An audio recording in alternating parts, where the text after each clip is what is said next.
Welcome, curious minds, to another deep dive. There's something truly captivating about classic stories, isn't there? Oh, definitely. They shape our childhoods, our collective imagination, and they often stay with us for a lifetime. But what happens when these beloved tales are reimagined for a new era? Yeah, that's always the big question. It can spark immense excitement or, as we're about to discover today, a fair bit of trepidation and even, well, outright controversy. Exactly. Retelling a classic is such a delicate art, isn't it? You're balancing tradition with modern sensibilities, trying to make something timeless resonate with a new generation. And sometimes it works, sometimes not so much. Right.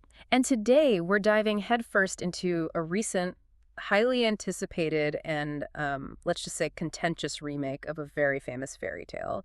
We're going to explore an incredibly comprehensive and intensely critical analysis of this film. Yeah. It's a perspective just brimming with passion and very pointed observations. So, our mission today is to unpack the specific criticisms leveled against this remake. We'll look at the narrative choices, the character portrayals, the bigger picture implications that, well, ignited such passionate reactions. And just to be crystal clear up front, we are absolutely not taking sides ourselves. We're here to help you, our listener, understand the sheer intensity of this particular in-depth analysis. It's a deep dive into why these elements resonated, or maybe more accurately, profoundly failed to resonate with this specific reviewer. That's right. And what's particularly striking about the analysis we're digging into is how remarkably detailed it is. It's often quite emotional, and it spares absolutely no punches. Right. This isn't some gentle critique. It's more like a full-blown dissection, just loaded with incredibly strong opinions and very specific, almost granular examples of what they saw as missteps. Okay, sounds intense. So, yeah, buckle up because this is going to be a particularly fiery one. Okay, let's unpack this. So before the film even hit screens, it sounds like it was already facing a pretty significant public relations storm. Oh, absolutely. This analysis highlights how pre-release comments from the lead actress, regarding the film's approach to the princess archetype, romance, even the depiction of the dwarfs, it really set the stage for a public outcry. Oh, okay. So the conversation started before the movie. Exactly. The reviewer felt these comments just ignited this firestorm of expectation and critique even before audiences had a chance to, form their own opinions based on the actual film. And a particularly incisive point the reviewer makes is that if certain individuals had maybe just remained silent, a large percentage of the film's problems might have been avoided entirely. Wow. So a self-inflicted wound, Yeah, essentially. that's how this analysis frames it. Yeah, a kind of preemptive strike against audience goodwill before anyone even saw the movie. This attempt to shape the narrative beforehand seems, in the reviewer's opinion, to have just backfired spectacularly. Okay. But despite that feeling, did the reviewer try to look past the pre-release stuff? They did, actually. They made a conscious and I'd say admirable effort to set aside those external comments, aiming to judge the film purely on its merits as a remake. Right. They acknowledged that, look, the script and the character designs weren't the responsibility of the actress herself, and they really wanted to evaluate the movie as a standalone piece of work. That's a fascinating take, that the damage was maybe done before the first frame, but you said they tried to be impartial. Yeah. How did that play out in the actual analysis of the film itself? Well, they certainly made a concerted effort, really focusing laser-like on what was on screen. So trying to put all that pre-release noise aside. The film itself starts with a rather surprising narrative shift. Oh, how so? Well, unlike the original animated classic, which pretty much immediately plunges us into the core conflict, the queen's already envious. Right, straight into it. Yeah. This remake chooses to begin with the princess's birth and early life. It essentially gives us an origin story for Snow White. An origin story for Snow White. Yeah, and this immediately raised questions for the reviewer about, well, necessity and, more importantly, execution. Okay, so the critique started right from the beginning then, specifically concerning the justification for Snow White's name. Exactly. The original film, as you probably remember, famously linked Snow White's name directly and, quite poetically to her physical attributes. Lips red as a rose, skin white as snow, hair black as ebony. Simple, elegant, memorable. Totally. Instantly understandable. The remake, however, attempts a completely new origin. The queen gives birth in what's supposed to be a severe snowstorm, and the baby survival of this harsh element leads to the name Snow White.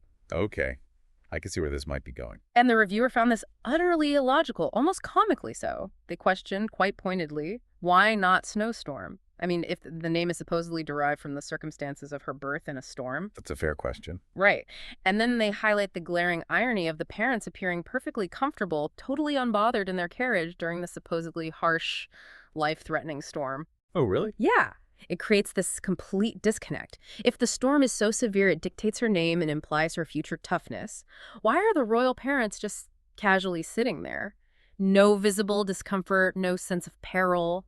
I mean, if it's such a defining moment of toughness, a foundation for her character, you'd expect a bit more actual peril, wouldn't you? Something that really sells the idea of a survival origin. Exactly right. And the reviewer draws this sharp illustrative contrast to another Disney film, The Hunchback of Notre Dame. Remember how infant Quasimodo is treated? Oh, yeah, that was brutal. Left in the snow. Brutal exposure to snow and ice. Powerfully depicted. He's left for dead, truly suffering. And his difficult start, along with his physical differences, it perfectly justifies his name, which means half-formed. That's an origin that hits you. It has emotional weight, visual conviction. Okay, I see the contrast. Whereas here in Snow White, the reviewer found it just arbitrary, almost like an excuse, especially since they mockingly dubbed the princess Snowstorm White. Snowstorm White. Yeah, kind of playing on the Russian term hudger, which means something like storm snow woman. Because this supposed storm survival is apparently referenced repeatedly by the character throughout the film as the source of her toughness. But visually, it lacked any real impact right from the start. Precisely. It felt told, not shown, right from the get-go. That's a clever, cutting, renaming, a character who's told she's tough rather than shown it. So, moving on to Snow White's early life and appearance, the critique pointed out some immediate visual contradictions. Oh, big time. And these seem to persist throughout the film, according to the analysis. While the king and queen look perfectly regal, lavish attire, clearly monarchs, Snow White herself is depicted wearing what the reviewer calls poor clothes. Poor clothes. A princess. Yeah, making her look more like a passing peasant than royalty. This is where the visual storytelling just completely breaks down for the reviewer. So? Well, you have these opulent parents, symbols of wealth and status, right? Yet their daughter is in what they describe as rags. It makes it hard to even differentiate her from an ordinary villager. So undermines the whole princess premise. Exactly. It undermines her royal lineage, the contrast with the queen's eventual tyranny, all of it. And then there's the hair. The hair. Yeah, the reviewer found Snow White's messy, unkempt hair just strange, ill-suited for a princess who should, you'd think, have access to proper grooming. Oh, right. Who thinks so? And then later, when the evil queen supposedly punishes her by cutting her hair short, the reviewer ironically suggests the queen actually does her a favor. A favor. By making her look neater. It just highlights this fundamental failure in visual communication, what was intended as, a visual signifier of punishment or degradation. Comes across as an improvement. Comes across as an aesthetic improvement in the reviewer's eyes. It suggests this profound lack of understanding of character aesthetics and, frankly, audience perception. And this is all meant to set up this idea of a strong, independent princess, maybe. But the execution seems to fall flat, even in these early scenes. Totally. The king's advice to his daughter, be fearless, brave, different, and herself. It's criticized as just a string of generic synonyms. Like buzzwords. Yeah, platitudes. Yeah. Offers no clear, actionable guidance for a princess. Doesn't seem to reflect any specific wisdom or unique path the character might take. Just empty words. And if we connect this to the bigger picture, it speaks to this broader issue of trying to convey modern values like independence, bravery, without grounding them in, logical narrative progression or authentic character development. Right. The reviewer notes the profound irony here. The parents are proud she's growing into a kind and honest princess, while she's consistently depicted as a serving peasant girl, laboring alone to bake numerous pies. Baking pies. Lots of pies. This apparently attempts to show her as strong and independent, maybe avoiding the need for a prince or traditional duties. But the reviewer argues it clashes sharply with the idea of a princess's upbringing and the visual inconsistency of her status. So it doesn't feel earned. Feels told rather than shown. Creating a character who's supposedly independent but performs menial labor that doesn't necessarily signify strength in a royal context. Okay. And then her mother dies. Right. But the scene is described as emotionally flat. just lacking the visual and emotional weight you'd expect. Even compared to the original Cinderella, where just an illustration and a moment of silence conveyed profound grief. Really, that flat. According to this analysis, yeah. And the king, surprisingly quickly, becomes enchanted by the evil queen. Right, and it's at this point, the reviewer notes, that another significant emotional disconnect emerges. We've just witnessed this supposedly tragic death. Should be a somber moment, establish fragility. Exactly. Yet, almost jarringly quickly, the king is depicted as becoming completely enchanted by the evil queen. The reviewer points out there's just no proper grieving period. No sense of profound loss for his first wife that would lend weight to his actions. Feels rushed. Emotionally rushed, yeah. Almost like a plot device just to usher in the next phase of conflict rather than a genuine human reaction. This lack of emotional grounding, according to the reviewer, just undermines any connection we might have built with the king or the tragic circumstances. Especially when you compare it, like they did, to how even simpler animated films like Cinderella managed to convey that profound grief, making the audience feel the loss. Right. So, okay, the stage is set for the evil queen's reign. But even her appearance and the logic of her power are called into question. Oh, yeah. The queen, despite her new status as ruler, is presented as appearing less like a regal monarch and more like, well, the reviewer used terms like businesswoman oligarch, or even vividly, a gypsy from the train station. Wow, okay. Not exactly evil queen vibes then. It's another visual misstep, apparently, that completely fails to convey that traditional sense of menacing royalty or overwhelming power. Sounds like a portrayal that just doesn't carry the regal menace you'd expect from one of Disney's most iconic villains. What does that do to the threat she poses? It diminishes it significantly in the reviewer's eyes. And then there's the magic mirror's logic, or lack thereof. The mirror. What's wrong with the mirror? Well, the queen's power and beauty are explicitly linked to this mirror, right? It's her source of validation, seemingly her strength. The reviewer questions how her own power source could just defy her and declare Snow White more beautiful. Especially given Snow White's appearance hasn't changed. Still peasant-like. Exactly. In the original, the mirror's logic was kind of mysterious, right? You could interpret it magically. Maybe her inner goodness growing up, maybe the mirror was just being tricky. Yeah, it worked because it was fairy tale logic. Right. Here, the supposed awakening of Snow White's inner beauty seems forced and illogical, given her consistent presence with the queen and the queen's direct reliance on the mirror. It creates this glaring plot hole where the original just allowed for magical ambiguity. It sounds like they tried to explain magic and ended up breaking their own rules. And under the queen's reign, the film apparently fails to show Snow White's life getting worse. Yeah, that's a key point. Her peasant attire and chores remain pretty consistent throughout, making the shift in her circumstances less impactful. There's no clear visual descent into hardship. So the stakes feel lower. That's precisely the reviewer's point. The lack of visual contrast significantly diminishes the stakes. If she already looks and acts like a peasant doing labor, the change under the queen isn't visually or emotionally apparent, makes the queen's tyranny look potent, Snow White's plight less sympathetic. And this leads to another truly bizarre plot point the reviewer highlights. Apparently the people just forgot Snow White. Forgot her, Yeah. the princess. Yeah. Even her pies, apparently. Despite her being seemingly visible and active among them, it just beggars belief that a beloved figure, especially ones supposedly providing food and comfort, could just vanish from public memory while still, being there. Doesn't make sense. It feels utterly unearned and illogical, according to the analysis. A convenient way to isolate Snow White that just undermines the intelligence of the world the film is trying to build. This raises a big question. If the film isn't grounding its characters or plot in a believable reality, even a fantastical one, how could you connect with it? Let's talk about one scene that drew intense criticism. The infamous well scene and the Magic Day song. Ah, yes, the well scene, where Snow White encounters the potato thief. The dialogue is critiqued heavily for being wildly illogical. How so? Despite being portrayed as basically a slave in the castle, Snow White apparently stupidly suggests asking the queen for food. The queen who just cut her hair and is making her clean. Seriously. Seriously. It's a moment that, for the reviewer, completely undermines any sense of intelligence or self-preservation in her character.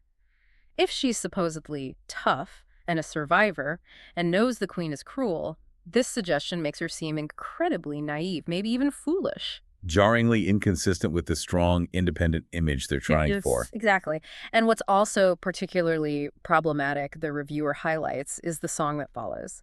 It's about Snow White fulfilling her destiny, finding herself, becoming free. Okay. The melody itself is praised, apparently quite catchy, but it's criticized as profoundly disconnected from the on-screen action. She sings about transformation and change. But she's still cleaning. She continues to clean, only now angrily and passively awaits some magic day rather than, actively planning an escape or trying to start any kind of revolution. So, singing about freedom while scrubbing floors, that's quite a departure from the original's innocent dreams of a prince. The reviewer mockingly renamed it Magic Bottom. Yeah, Magic Bottom, due to its perceived emptiness. An unfulfilled promise of agency. It's a song of passive hope, not active change, which seems to completely contradict the film's stated intentions for her character. It really makes you question the message. Is she proactive or just waiting for things to happen? Yeah. Okay, then there's the hunter encounter. Another key moment. Right. When the hunter threatens her with a knife, a moment of intense peril, Snow White's reaction is labeled as that of a cyborg killer. A cyborg killer. What does that even mean? Instead of showing fear or trying to flee, apparently there was plenty of space or any natural human response. She just thrusts out her jaw in defiance. That's a powerful, almost unsettling image for a fairy tale princess. Definitely. And the reviewer contrasts this sharply with the original Snow White's innocent nature and genuine terror. Remember her crying, covering her face, cornered against a rock. Yeah, she seemed truly terrified, vulnerable. That portrayal was praised as far more realistic and human. It made the hunter's eventual remorse, his decision to spare her, much more believable. It gave him something to react to, a vulnerability that sparked his conscience. Whereas the remake, by making her seemingly fearless, kind of removes the moral dilemma for the hunter. Couldn't have put it better myself. The original's depiction of genuine human vulnerability is just crucial to that scene's emotional weight in the hunter's arc. In the remake, the lack of relatable emotion undermines his motivation. Okay, so she escapes into the forest. How is that handled? Well, the remake's forest is apparently literally terrifying. It's depicted as a sentient, actively dangerous entity that tries to harm Snow White. Like the tree's attacker. Something like that. A significant departure from the original where her fear just made the normal forest seem scary, reflecting her internal state. Okay, a magical forest, but... But this magical danger is inconsistently applied, which the reviewer jumped all over. The forest later becomes completely normal and non-threatening for the Queen and for Snow White's eventual return trip. Wait, so it's only magically dangerous when the plot needs it to be? Seems so. It undermines its initial portrayal as a genuine, consistent threat. Just convenient danger. That's a big inconsistency, breaking its own established rules. Yeah. And then her arrival at the dwarf's home, also critique. Yeah, apparently she just immediately enters, goes straight upstairs, and lies down. No curiosity about who lives there, no looking around, demonstrating a distinct lack of caution, respect, or, frankly, princess-like manners for barging into someone's home. Not very considerate.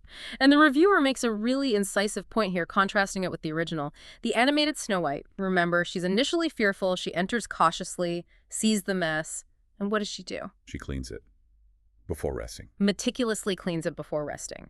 This sequence shows her royal manners through her actions, not just words, shows her compassionate, industrious nature. The remake's Snow White, by just intruding and taking over without a thought, clashes sharply with that idea of a compassionate or well-mannered princess. It further erodes any relatability or endearment the audience might feel. Okay, now, let's talk about perhaps the most significant and definitely the most visually critiqued element. The dwarf's redesign. Oh boy, yeah. The reviewer absolutely lambasts the CGI dwarfs, calls them monstrous and indistinct. Monstrous? That's the word used. Drew harsh comparisons to the animation quality of a much older, less polished Disney film from 2009, A Christmas Carol, said all individuality, all the charm of the original's distinct personalities is just gone. So you can't tell them apart. Incredibly hard to tell them apart, apparently, except maybe for glasses or baldness. It's described as a profound loss of character, a fundamental misstep in visual design. Because in the original, each dwarf was so distinct, right? Dopey, grumpy, sleepy. Exactly. Distinct personalities, easily recognizable from their look, their voices, their behavior. Here, they're described as a wretched gray mass, so indistinct that the film even tries to introduce them by name in a song, which the reviewer found a masochistic exercise in just trying to figure out who's who. Wow. That really raises a question about character design. If you can't differentiate your key supporting characters, how can the audience invest in them? Precisely. Their distinctiveness was key to their charm. And the dopey arc, or simpleton as the reviewer apparently referred to him based on the Russian name, gets specific criticism. Oh, particularly harsh criticism. The original dopey, charmingly mute, expressive, universally beloved, communicated through gestures, expressions, made him endearing. Right. The remake creates what the reviewer sees as this utterly unnecessary drama. Apparently, the dwarfs bully him for, wait for it, 274 years for not speaking. 274 years. And they bully him. Yeah, a bizarre detail to begin with. And the reviewer states it makes the dwarfs, who should be sympathetic, seem like monsters for tormenting their own brother for centuries over it. That's awful. Then Snow White arrives and solves this deeply ingrained centuries-old problem by teaching him to whistle. Whistle. That's the solution for not speaking. The reviewer found it an utterly ridiculous solution, especially for such a supposedly long-standing, profound issue.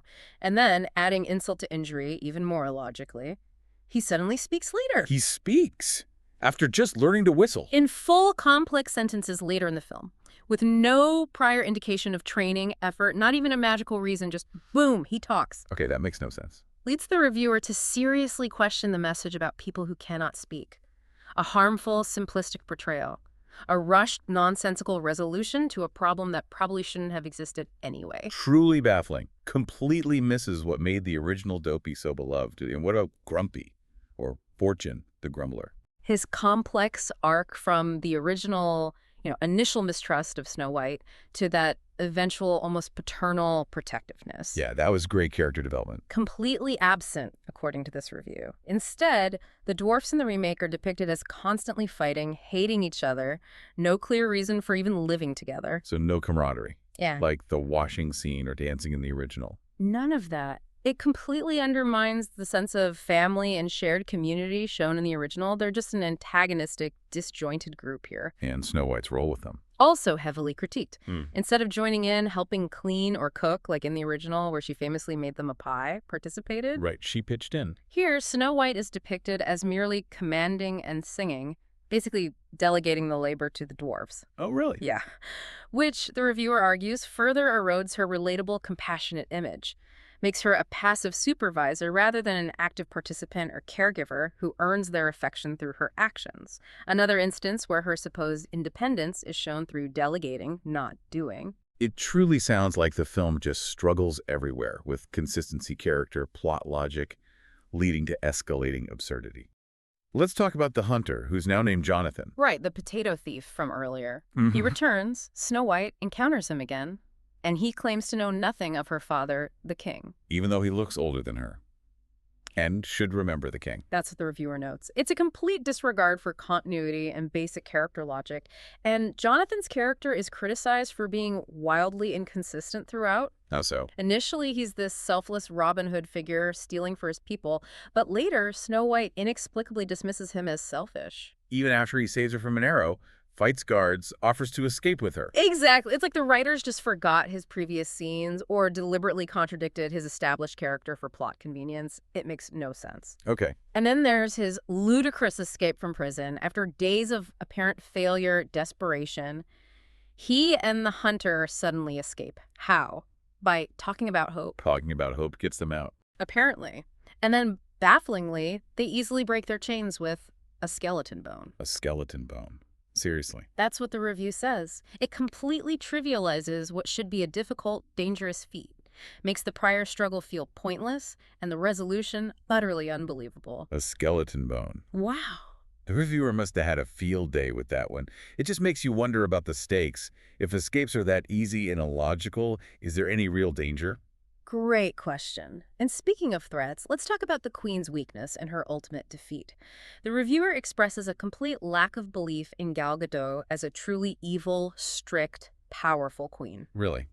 Not menacing enough. Describes her as more psychotic or temperamental than genuinely menacing. Compares her unfavorably to other actresses who embodied that truly evil queen role with real conviction, making the queen feel formidable. And that's crucial, right? The villain's strength defines the hero's struggle. Absolutely. If the queen isn't genuinely terrifying, if her evil feels like petulance or a bad temper, then Snow White's journey lacks true peril. Her eventual victory feels unearned, The reviewer felt the portrayal didn't convey the gravitas or the deep, dark malice needed. Okay.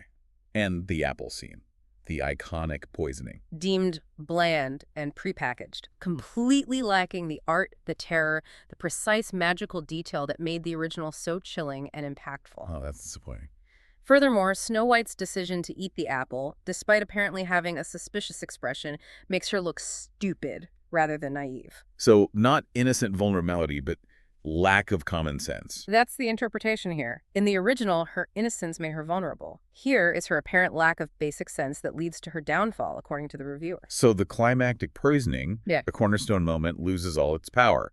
And then the queen's defeat, also anticlimactic. Hugely anticlimactic and almost self-inflicted. She apparently loses her temper, smashes her own magic mirror, her explicit source of power, and simply evaporates. Evaporates. No fight. No chase. Nope. No dramatic confrontation, no sense of a grand struggle, just poof, gone from a tantrum. Wow, compared to the original. Exactly. The reviewer contrasts it sharply with the original's dramatic, violent end dwarfs chasing her. Lightning strike, crushed by a boulder. Brutal, yes, but definitive. It felt earned, provided a real sense of triumph over evil. Here, it's just, she melts away. That sounds incredibly unsatisfying. And finally, let's discuss Snow White's supposed revolution and her superpower. Ah, yes, the grand finale. Snow White, whom everyone supposedly forgot, returns to the city wearing a bright red cloak. The woman everyone forgot is wearing a bright red cloak. Subtle. Right. Should attract maximum attention, make her impossible to miss. But here's where it gets really interesting and, according to the reviewer, incredibly absurd. I'm ready. In the climax, the queen orders her execution. Snow White ults, like in a video game, unleashes her ultimate ability. Okay, what's her ultimate ability? Fighting skills, magic. Her superpower is remembering the guards' civilian professions and names. Wait, what? Remembering their names. And their old jobs. Apparently, this causes the entire palace guard en masse to immediately switch sides. Her name magic is deemed more powerful, more compelling than the queen's sorcery or the threat of royal punishment. She defeats the queen Yeah. by knowing the guards' names. That's the gist of the critique. The reviewer mockingly calls this the legendary palace coup, just dripping with sarcasm. Questions that the queen's verdict would have stood if Snow White had, focused on etiquette and politics earlier instead of baking pies and memorizing personnel files. It trivializes the whole idea of a revolution, boiling it down to name magic. A bizarre, unexplained, almost comedic ability with no grounding in the narrative or its magic system, an almost farcical resolution, leaving the reviewer utterly bewildered. So what does this all add up to for the film as a whole, according to this analysis? It sounds like they weren't impressed. Impressed is not the word. The reviewer doesn't hold back, describing the film as an absolutely empty mess with no valuable content. Calls it brain chewing gum. Brain chewing gum, wow. Yeah, a truly scathing metaphor for something utterly disposable, mentally unstimulating, and even a butt burner, implying it's just a frustrating, unwatchable waste of time and money. And this for a film costing, what was it? A staggering $250 million. That's a lot of money for chewing gum. Indeed. The frustration really comes through. Yeah, it implies this profound lack of substance. A film designed for passive consumption, no real artistic merit, no thoughtful storytelling in their view, and the character failures are summed up just as starkly. How so? The dwarfs are deemed pathetic and useless. The seven nobodies, Jonathan's companions, totally forgettable, no impact. Jonathan himself is nothing, despite his supposed heroics. Snow White is unclear, inconsistent, and the queen is just psychotic, not truly evil or threatening. A complete dismissal of the entire cast's effectiveness. Pretty much, just across-the-board failure in characterization, according to this analysis. And this harsh verdict inevitably leads to thinking about the original's legacy, doesn't it? The 1937 animated Snow White. Oh, absolutely. Universally hailed as a timeless masterpiece. A bold, risky work that literally pioneered feature-length animation. Paved the way for so many classics: Rapunzel, Little Mermaid, Lion King. It laid the foundation for Disney's entire animation legacy. Exactly. It's truly foundational, not just for Disney, but for the whole industry. And the reviewer feels that treating such a seminal work with such apparent disregard is blasphemy. Strong words. Very. It raises that important question about the respect due to original works when you attempt a remake. If the goal is to honor and update, the execution here seems, to this reviewer, to have veered wildly off course, undermining the very essence and artistic achievement of the original.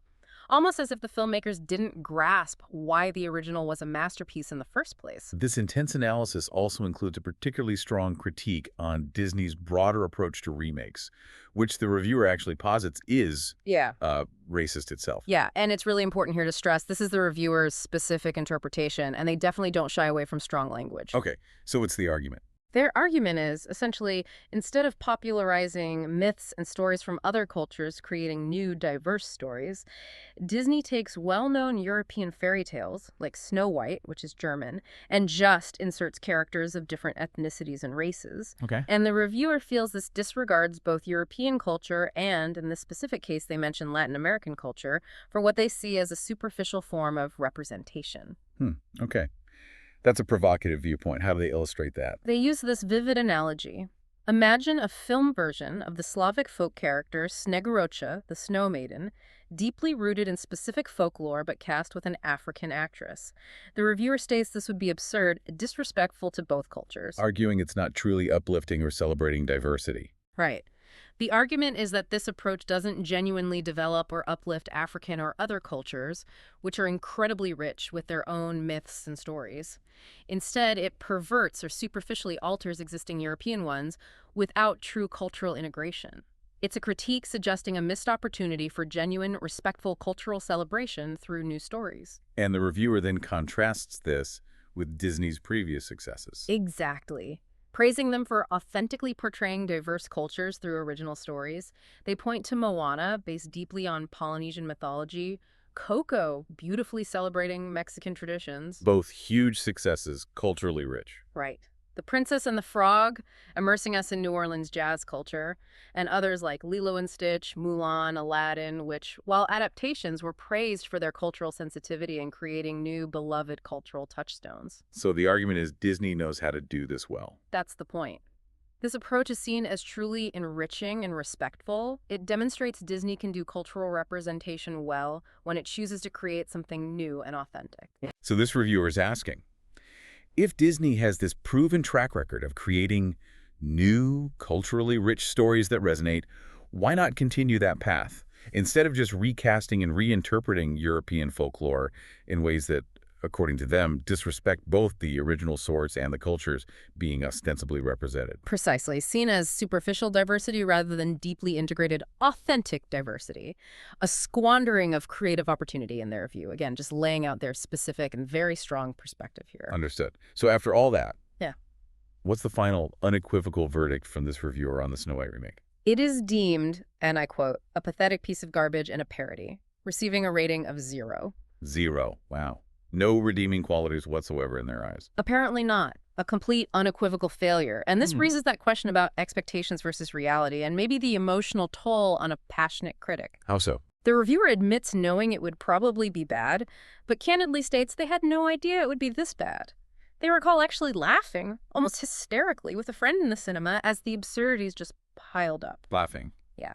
But apparently that laughter ultimately turned to this deep sadness. Sadness that a multi-billion-dollar corporation, a studio that pioneered so much, is consistently releasing such, well, they use the word filth.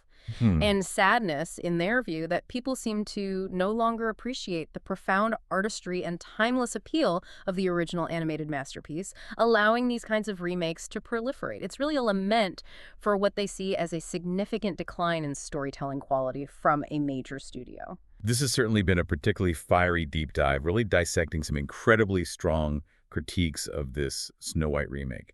We've unpacked the jarring narrative choices, the problematic character portrayals, the inconsistent world building, and these broader, highly emotional questions raised about how classic stories get adapted for today. Yeah, and this intense analysis really underscores that when you reimagine a beloved classic, the true magic isn't just in visual updates or surface level changes. It's Right. got to be in preserving and maybe enhancing that core emotional resonance, the logical consistency of its own fantastical world, and the character arcs that made the original timeless in the first place. It's about understanding why the original works so well. Exactly. And building upon that foundation, not just painting over it. So it leaves us with a question for you, our listeners. What do you think is the most crucial element to preserve or adapt when bringing an iconic story into a new era? Is it the plot points, the core character archetypes, the underlying themes, or maybe something even more intangible, like the emotional impact or the magical integrity of that original world? Definitely something to ponder. We encourage you to think about that as you reflect on this deep dive. Thank you for joining us on this exploration of storytelling, adaptation, and some pretty intense critique today. We hope it's giving you plenty to think about. And perhaps inspired you to revisit some of your own beloved classics with fresh eyes. Until next time, keep diving deep into the stories that shape our world.